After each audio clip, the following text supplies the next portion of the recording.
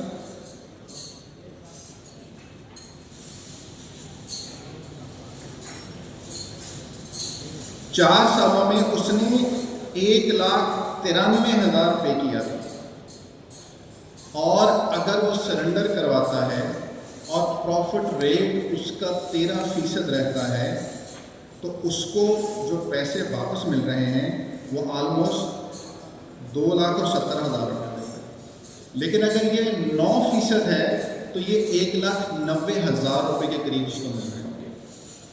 اب اگلی بات آ جاتی ہے ڈیتھ کلیم کی صورت میں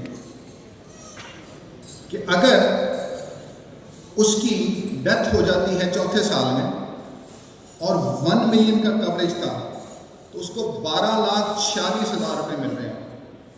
اگر پروفٹ ریٹ رہتا ہے 13% اور اگر 9% رہتا ہے تو اس کو 11,88,000 روپے مل رہے ہیں.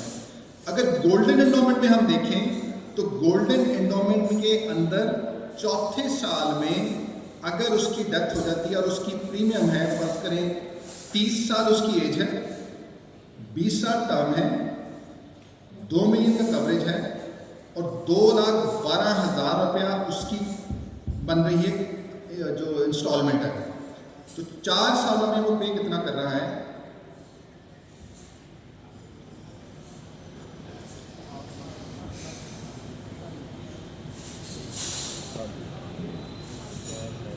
گولڈن انڈومنٹ 4 سالوں میں وہ 8,48,000 پے کر رہا ہے.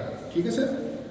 اور اس کو 4تھے سال میں اگر اس کی ڈیتھ ہو جاتی ہے تو اس کو مل رہا ہے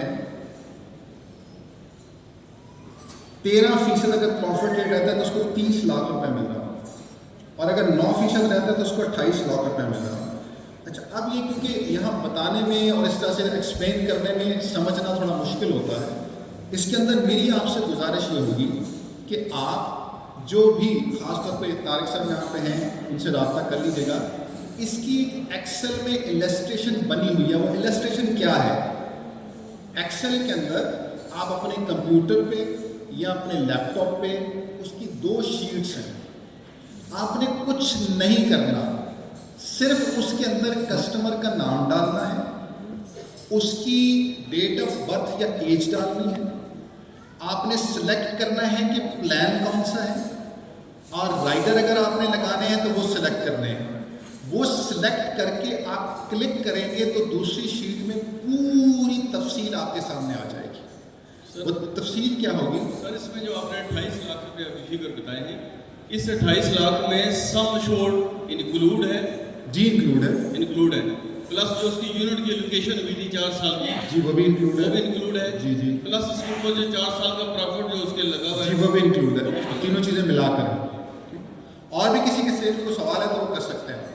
سو خیر بات میں کر رہا تھا. تو اب یہ خلاصہ اختصار کے ساتھ میں آپ کو بتا رہا ہوں. وہ جو میں نے آپ سے کہا السٹریشن ہے, جب آپ کلک کریں گے تو اب جو آپ اپنے طور سے حساب لگا رہے ہوتے ہیں اور کسٹمر کو بتا رہے ہوتے ہیں کہ 4 سالوں بعد 5 سال بعد اسی پالیسی اگر سرنڈر کرو گے تو یہ ملے گا, 6 سال بعد کرو گے تو یہ ملے گا, یا ڈیتھ کلیم یہ ملے گا آپ کو, یا میچورٹی ویلیو یہ ملے گی, تو آپ کو کچھ نہیں کرنا, کوئی کیلکولیشن نہیں کرنی. وہ تفصیل آپ کے سامنے ساری کی ساری آ جائے گی. ایک بات ہوگی. اس کے علاوہ ایک اور سوال بھی آتا ہے کہ تکافل انویسٹمنٹ کہاں پہ کرتا ہے, جس کی وجہ سے اس کو پروفٹ بھی واپس آ رہا ہوتا ہے. تو تکافل کی نظام میں خاص طور پہ اسٹیٹ لائف تکافل نے جو 2 میجر ایونیوز ہیں, ایک اسلامک بینکس ہیں.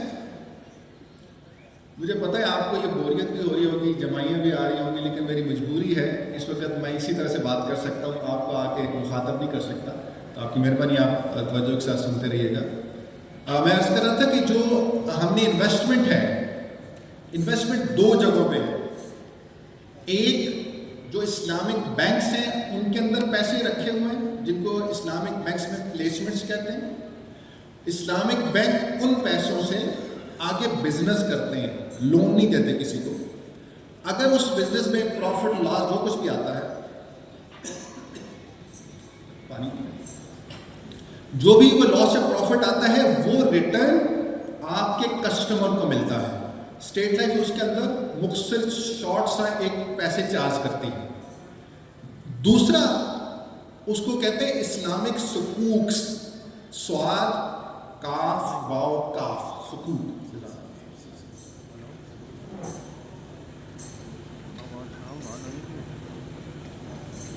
اب سکوکس کیا ہوتے ہیں؟ سکوکس یہ ہوتے ہیں کہ فرض کریں گورنمنٹ کو کسی چیز کے لیے بہت زیادہ پیسے چاہیے. ہم ایگزامپل واپڈا کے لیے لیتے ہیں. واپڈا کو چلیں تو بہت شکریہ آپ لوگوں کا, امید ہے آپ اس پہ غور کریں گے اور